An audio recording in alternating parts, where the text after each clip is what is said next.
जो भोजन है ये जीवन का एक बहुत बड़ा अंग है। हमारे प्राणों का पोषण होता है और सूक्ष्म बात, इससे हमारे मन का निर्माण होता है। अगर हम अपवित्र भोजन, गंदे विचारों से युक्त बनाया हुआ भोजन, अधर्म के द्वारा कमाए हुए धन से भोजन, तो वो हमारे मन को वासनामय कर देगा, मलिन कर देगा और बुद्धि को निर्णय ठीक करने की शक्ति का अपहरण कर लेगा। अगर हम इस पद्धति से भोजन पाते तो हमारी बुद्धि प्रकाशित होगी और मन ठीक हो जाएगा।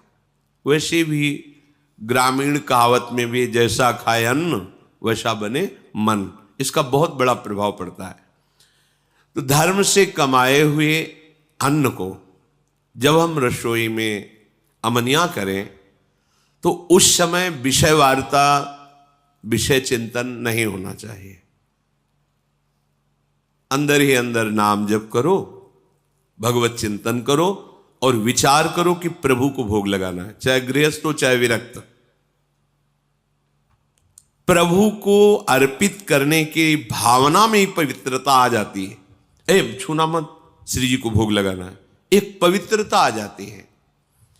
और जब हम भोग लगा के प्रसाद पाए तो दूसरे हाथ का स्पर्श न हो, बाएं हाथ का स्पर्श न हो। जैसे जो लोग दोनों हाथों से ऐसे, ये बुद्धि को खराब करने वाला, ऐसे नहीं पाना चाहिए।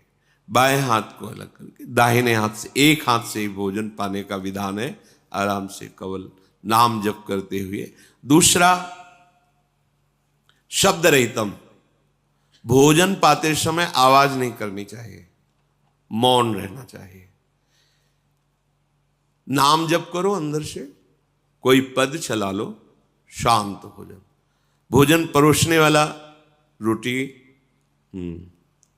रख दी, हल्ला मचा के ये ऐसा नहीं। वो जब आपके सामने परोसने आ रहा है, वो जो दे रहा है आपको आवश्यक है, ले लीजिए। नहीं आ रहा है, जितना आया है राधे श्याम पाली। गृहस्थी में तो स्वयं आपने बनाया, भोग लगाया, आराम से बैठ के नाम जप करते हुए पाइए। एक हाथ से पाए, दाहिने हाथ का ही प्रयोग होना चाहिए। दोनों हाथ स्पर्श होने से फिर वो अपनी बुद्धि को मलिन कर देगा, ऐसा शास्त्रीय सिद्धांत है।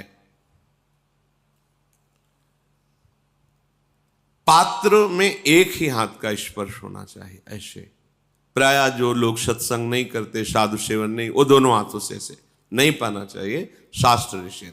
तो भोजन भगवत चिंतन करते हुए बनाएं, प्रभु को अर्पित करें और जब प्रसाद पाए तो मौन रखें। उस समय प्रसाद के समय बोला नहीं जाता, बातचीत ये वो ऐसा नहीं। किसी की तरफ देखो मत, अपने प्रसाद की तरफ देखो, सावधानी रखो। एक एक कवल में भगवत नाम जप, राधा राधा राधा। उससे क्या होगा, आगे कह रहे हैं, क्षमस तारणाय वही, अपने को तारने की और दूसरे को भी तारने की बुद्धि उसके अंदर प्रकट हो जाती है। हम लोगों की आज जो बुद्धि मलिन है ना, मनमानी आचरण करने का आदेश कर रही है, उसका कारण यही है। बहुत तरह से हम अपनी बुद्धि को अपवित्र करते रहते हैं। आहार पूरे जीवन का आधार है। भोजन ठीक है तो सब ठीक हो जाएगा। भोजन धर्म युक्त कमाए हुए धन से भगवत चिंतन करते हुए रसोई में अमनिया करके, भगवत अर्पित करके, प्रसाद स्वरूप मौन धारण करते हुए, नाम जप करते हुए प्रसाद को एक हाथ से पाना। इससे क्या होगा, कह रहे हैं, सा क्षमस तारणाय वही, वो अपने को भी तारने में समर्थ है और दूसरे को भी तारने में समर्थ हो जाएगा। क्या होगा, उसकी बुद्धि भगवत परायण हो जाएगी। और इसके विपरीत जूता पहने हैं। अब जैसे आप समय देखो कलयुग का, आप जैसे भोजनालय में कहीं, जिन्हें होटल आदि कहते हैं, वहां पाने गए तो आप जूता थोड़ी उतारते हैं, हाथ थोड़ी धोते हैं, कुल्ला थोड़ी करते हैं, पशुवत आचरण। ऐसे ही जूता पहने हुए, ऐसे ही क्या कैसा बना हुआ है, कोई निर्णय नहीं, तो बुद्धि कहाँ जा रही है।